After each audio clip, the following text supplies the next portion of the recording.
First responders are actively trying to clean up the mess and find those, make those everyone accounted for, I should say. NTV's Ben Cleary joins us live now from Puerto Basques. Ben, what's the latest there?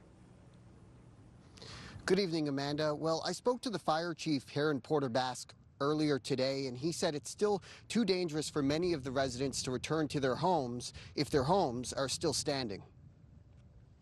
You see this kind of stuff on the news in Puerto Rico or down in the south in the Carolinas.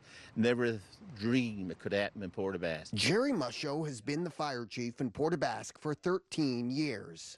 He's been with the fire department for 31. Musho has seen his share of storms on the province's southwest coast, but he says Hurricane Fiona has been the worst, hands down.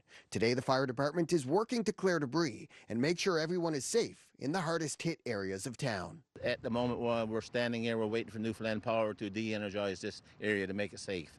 We do not want people wandering around into an area that's live with down wires and so on.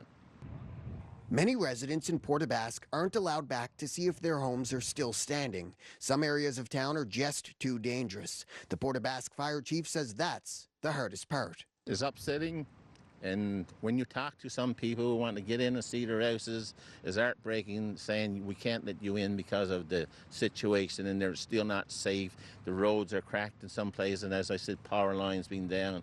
It's hard. I know he finds it there, and they're getting angry, frustrations, but you got to hang tight. We're hopefully we'll, sooner than later, we'll get them in and see their houses and whatever the case they need to do. And I want to mention as well, Canadian Prime Minister Justin Trudeau says the federal government is willing to help whoever, wherever it can in the wake of Fiona. The federal government will be matching any donations made to the Canadian Red Cross in the next 30 days. Hurricane Fiona is currently having a terrible impact across Atlantic Canada and eastern Quebec. We're seeing devastating images come out of Puerto Basque. PEI has experienced storm damage like they've never seen. Cape Breton is being hit hard too, as is Quebec. There have been evacuation orders issued. Hundreds of thousands of people are without power. There are reports of roads washed out and homes destroyed. We've all seen the images. This is a very powerful and dangerous storm. We're thinking first and foremost of the people who've had a terrifying past 12 hours.